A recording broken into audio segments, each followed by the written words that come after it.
Herzlich willkommen zu unserem neuen Video aus Tadschikistan. Diese Woche mit einer ganz besonderen Museumsführung. Warum wir die Einladung des deutschen Botschafters in Duschanbe ausschlagen. Und mit einer Fahrt immer am Abgrund entlang. All das gibt es nach dem Intro. Viel Spaß!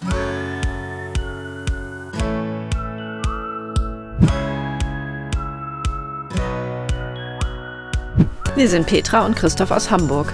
Ein Jahr verbringen wir auf kleinstem Raum mit größtmöglicher Freiheit in unserem Pössl-Kastenwagen. Unser Weg führt uns über den Balkan, durch den Kaukasus und die zentralasiatischen Staaten entlang der Seidenstraße. Auf dieser Midlife-Reise füllen wir weiße Flecken auf unserer persönlichen Landkarte. Filling White Spots eben.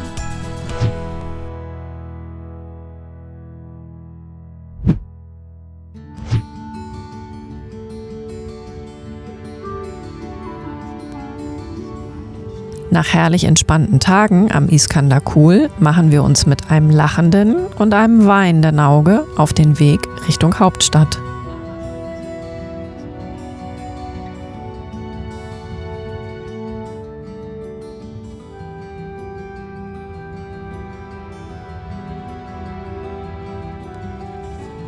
Auf dem Weg aus den Bergen begeistert uns die Farbpalette der Felsen, von beige über grün bis braun und rot, aus der sich die Natur im Abstand von wenigen Metern bedient.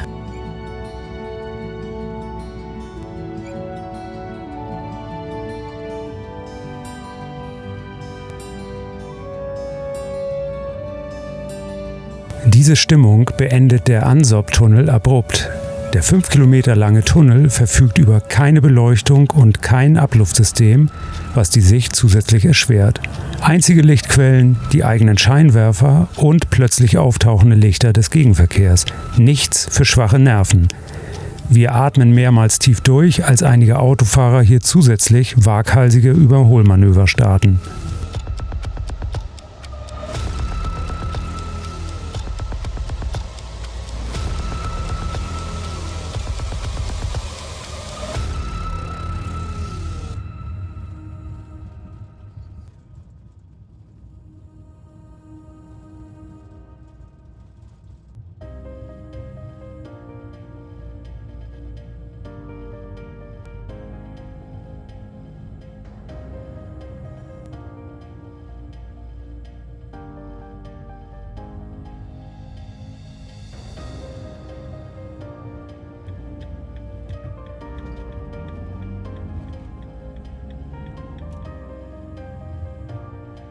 Am späten Nachmittag erreichen wir die Hauptstadt Tadschikistans, die uns im Zentrum spontan an Downtown Manhattan erinnert.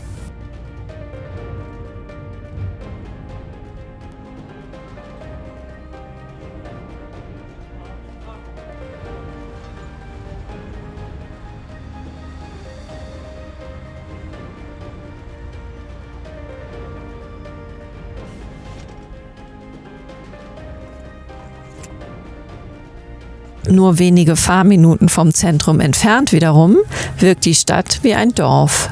Noch.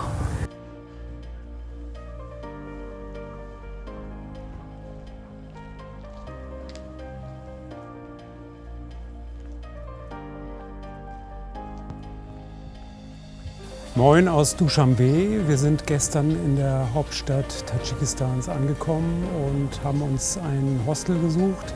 Wir pennen natürlich im Puschel wie immer, aber ja, wir wollten noch mal Wäsche waschen und unsere Vorräte nicht aufbrauchen, sondern auffüllen. Und wir brauchen nach wie vor die Kfz-Versicherung, die ja hier Pflicht ist. Wir hoffen, dass wir jetzt hier ein Versicherungsbüro finden, wo wir die abschließen können. Das Gute ist an diesem Hostel, es ist ein bisschen größer. Wir können hier auch duschen, die Küche mit benutzen. Das ist ganz praktisch. Unsere Wäsche hängt bereits dort auf der Leine. Ja, dann werden wir uns auf den Weg machen in die Stadt und werden unsere Eindrücke später mit euch teilen. Bis dahin, ciao.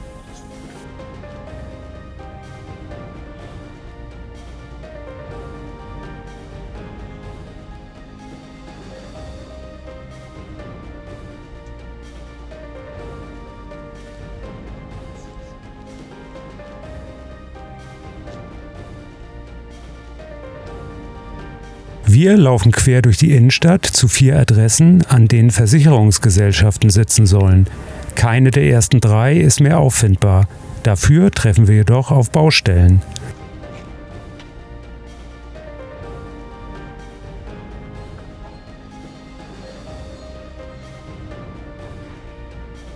An Station 4 treffen wir zumindest auf Menschen, die versuchen, uns den Weg zu weisen. Aber auch hier sind wir nicht erfolgreich. Wir entscheiden uns, ohne Versicherung weiterzufahren.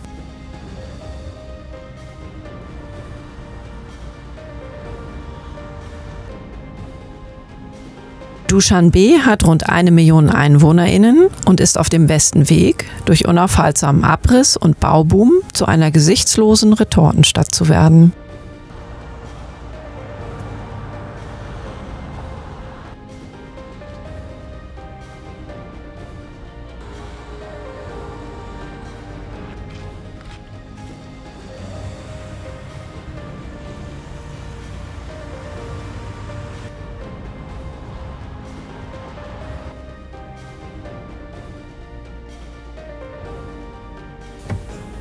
Wir sind abfahrbereit aus Duschanbe. 2 Tage hier reichen. Wir haben Lust auf Natur und machen uns jetzt auf den Weg.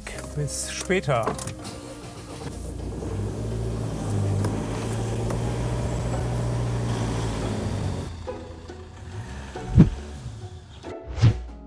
Wir freuen uns total über die Einladung des deutschen Botschafters in Tadschikistan zum Empfang zum Tag der Deutschen Einheit.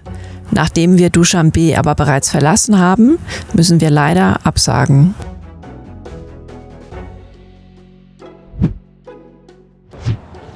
Erstaunlicherweise passt in Tadschikistan unser europäischer Gasadapter wieder.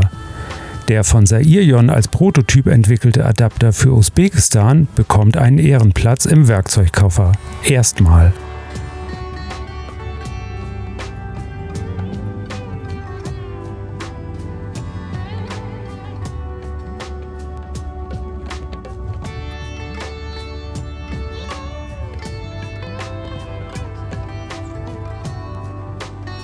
Bei uns steigt langsam die Spannung, während wir in Richtung Pamir Highway rollen.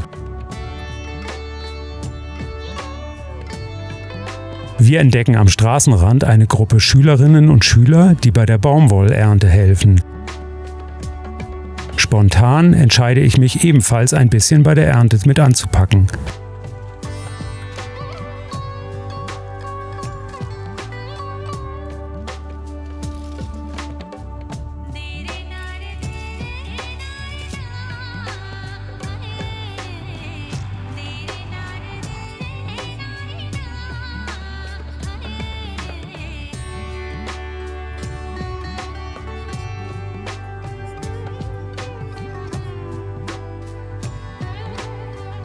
Wir sind auf dem Weg von Duschanbe nach Kalaykum und haben hier Halt gemacht in Hulbuk am Palast des Emir von Bukhara. Hulbuk hat früher mal zum Einzugsbereich von Bukhara gehört. Wir wollten uns den Palast gerne angucken und sind dann angesprochen worden von einem Herrn, der uns bedeutet hat, dass wir das Gelände nicht betreten können. Es hat sich dann im Laufe des Gesprächs herausgestellt, dass er der Direktor der Ausgrabungen hier ist und auch des gegenüberliegenden Museums. Und ja, wir wollten halt gerne den Palast sehen. Er hat dann den Schlüssel gezückt und uns das ganze Areal gezeigt. Hat uns nebenbei noch erzählt, dass nächste Woche der Präsident vorbeikommt und dass sie deswegen gerade alles herrichten und deswegen auch eigentlich keiner aufs Gelände darf. Er hat uns dann total ausgiebig und nett eine Führung gegeben. Er war früher auch selber bei den Ausgrabungen mit dabei. Noch eine kleine Tour durchs Museum und ja, jetzt rollen wir mit vielen tollen Informationen weiter Richtung Pamir.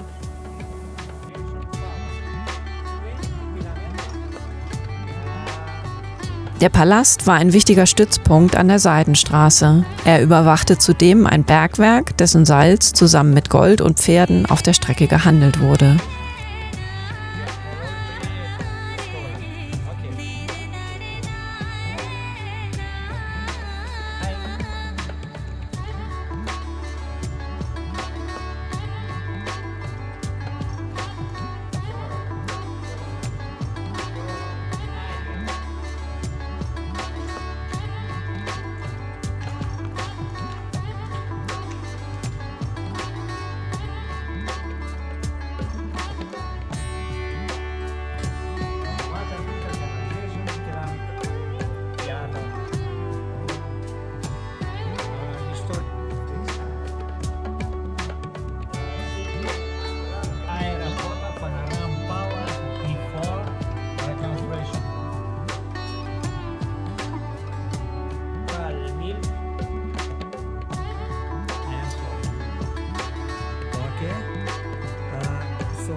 In Kulob machen wir Halt für die Nacht.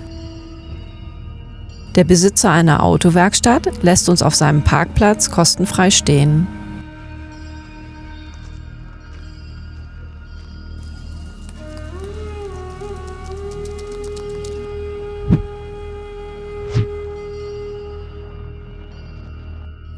Für uns beginnt jetzt das Abenteuer Pamir. Wir haben uns entschieden, von Duschanbe aus die südliche Route zu fahren. Nach der ersten Etappe bis Kulob ändert sich die Landschaft mit zunehmender Höhe. Der spannendste und aufregendste Teil beginnt jedoch auf dem Abschnitt von Kalaykum nach Korok, unserem Ziel für diese Woche.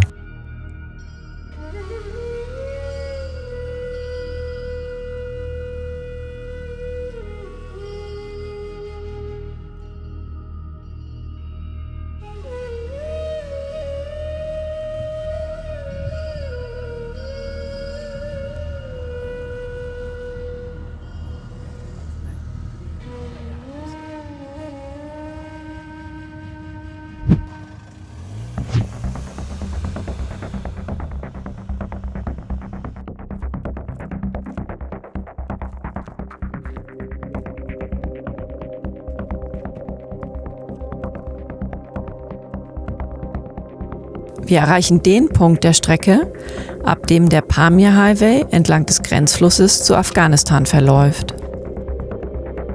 Das wird auch deutlich durch patrouillierende Grenzsoldaten, denen wir von nun an immer wieder begegnen, ebenso wie mehreren Checkpoints, an denen wir unser Permit vorzeigen müssen. Wir sind seit 9 Tagen in Tadschikistan unterwegs und jetzt auf direktem Weg ins Pamir-Gebirge. Mittlerweile sind wir direkt an der Grenze zu Afghanistan. Nur der Fluss trennt Tadschikistan von Afghanistan und wir sind total geflasht, dass wir es mit dem Auto bis hierher geschafft haben. Wir haben es uns ein bisschen einfach gemacht. Das wollten wir euch gerne nochmal mitteilen. Wir sind mit einem E-Visum eingereist, obwohl wir als Deutsche ja visafrei nach Tadschikistan fahren könnten. Der Vorteil, den man sich sozusagen erkauft für die $70, die man zahlt, ist, dass das GBAO-Permit gleich mit beantragt werden kann, weil dieses Areal hier, Pamir und auch die Strecke bis Kalaykum, ist eine autonome Provinz innerhalb von Tadschikistan und dafür braucht man eine Sondergenehmigung zur Einfahrt. Die kann man beim E-Visum gleich mit beantragen. Und die Meldepflicht fällt weg, weil man bei dem Visumantrag die Strecke angeben muss, die man reisen möchte. Muss man sich nicht mehr melden in Tadschikistan. Wir haben das ja in Usbekistan oft genug gemacht und haben das ausreichend geübt. Und für Tadschikistan wollten wir es uns ein bisschen einfacher machen. Und wer übrigens glaubt, wir hätten die Seidenstraße verlassen, auch den können wir beruhigen. Die Strecke bis Korok ist die alte Karawanenstraße.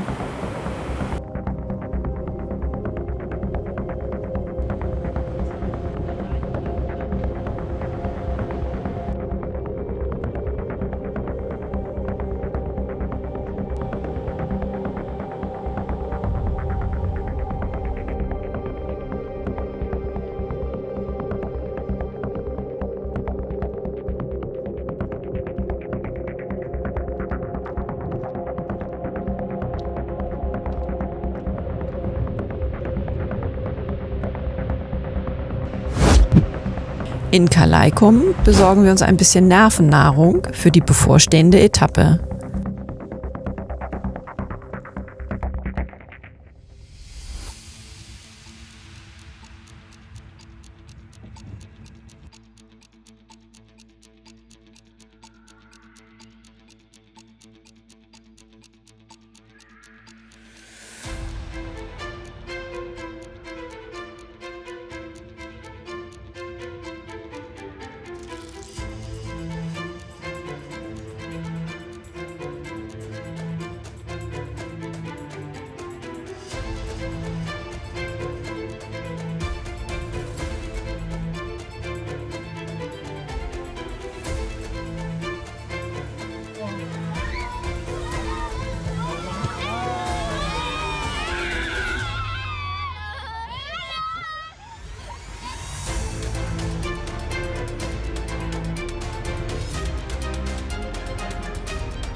Schönen guten Morgen, es ist kurz vor 7. Wir sind auf dem Weg von Calaycum nach Korok und haben gestern eine ziemlich taffe Etappe hinter uns gebracht, sind hier erst im Dunkeln angekommen, was ja, wie ihr wisst, eigentlich unsere Regel ist, dass wir nicht im Dunkeln fahren wollen. Wir hatten aber keine andere Wahl, weil vorher gab es irgendwie keinen Spot, wo wir hätten irgendwie anhalten können. Und ja, jetzt stehen wir hier inmitten so einer Baustellensituation, denn die gute Nachricht für alle, die planen, diese Strecke irgendwann mal zu fahren, die gute Nachricht ist, die Straße wird hier gerade ausgebaut. Das heißt, man steht auch immer mal wieder inmitten der Baustelle, steht dann auch mal im Stau, so wie wir, als ein Riesenfelsen irgendwie abgetragen wurde. Und ja, hier hinter uns seht ihr, machen sich die Bauarbeiter auch schon startklar, um hier weiterzuarbeiten. Wir werden jetzt frühstücken und uns dann auf den Weg machen. Wir wollten extra früh los, damit wir vielleicht die Etappe bis Korok tatsächlich heute schaffen. 120 Kilometer sollte machbar sein, obwohl, ja, wie gesagt, die Strecke ist ziemlich herausfordernd. Wir sind gespannt und werden von unterwegs selbstverständlich berichten. Als wir weiterfahren, nehmen wir einen Lkw-Fahrer mit, der wenige Kilometer entfernt mit einer Reifenpanne liegen geblieben ist und sich hier ein Spezialwerkzeug organisiert hat. Einander zu helfen ist auf dieser unwirtlichen Strecke unerlässlich. Dankbar verabschiedet er sich von uns. Bye bye.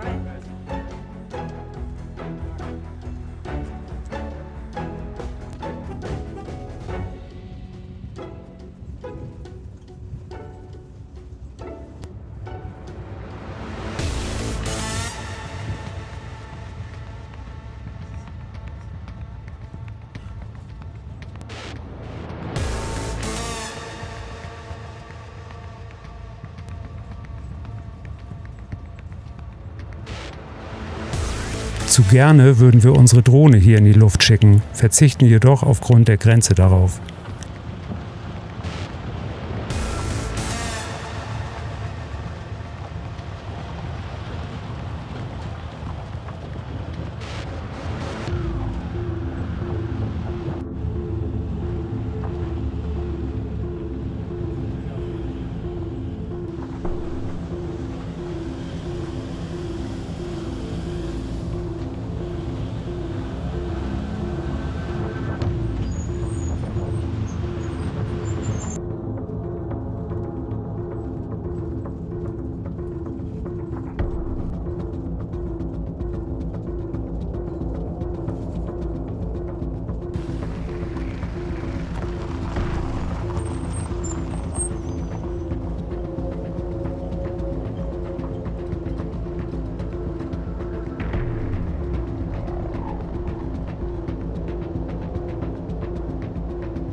Ja, sehr weit sind wir noch nicht gekommen. Wir haben, glaube ich, 20 Kilometer geschafft, stehen jetzt seit einer Stunde an einer Sperrung aufgrund von Sprengarbeiten.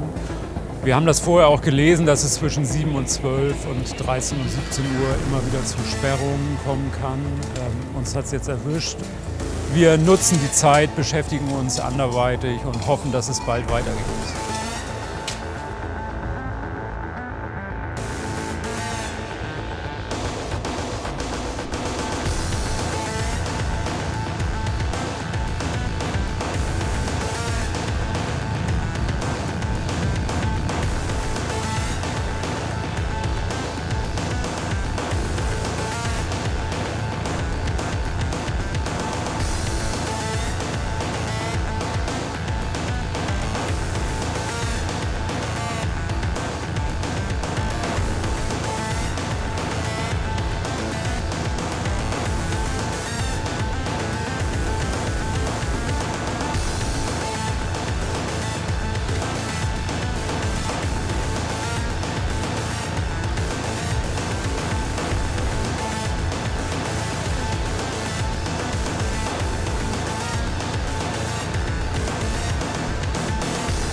Ja, wir befinden uns immer noch auf der Strecke nach Korok.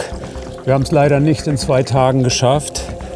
Wir standen gestern wieder ein bisschen länger an einer Baustelle und haben dann, ich glaube so gegen 18 Uhr, dieses Örtchen hier entdeckt und hier dann für die Nacht Halt gemacht. 50 Kilometer liegen noch vor uns.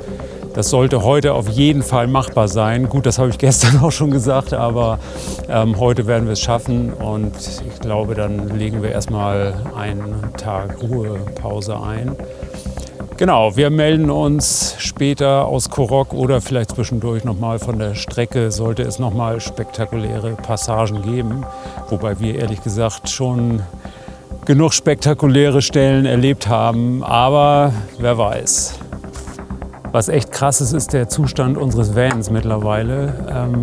Die Etappen der letzten Tage haben ihm echt zugesetzt und der braucht ganz, ganz dringend eine gründliche Wäsche.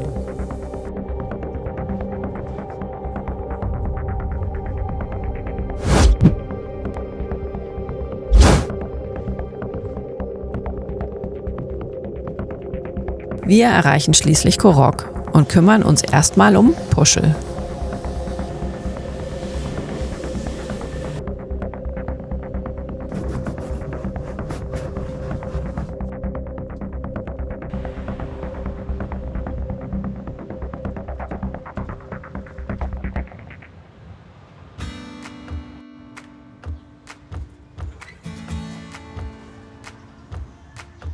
Danach gönnen wir uns einen Kaffee und ein Stück Kuchen und freuen uns auf 2 Tage Entspannung.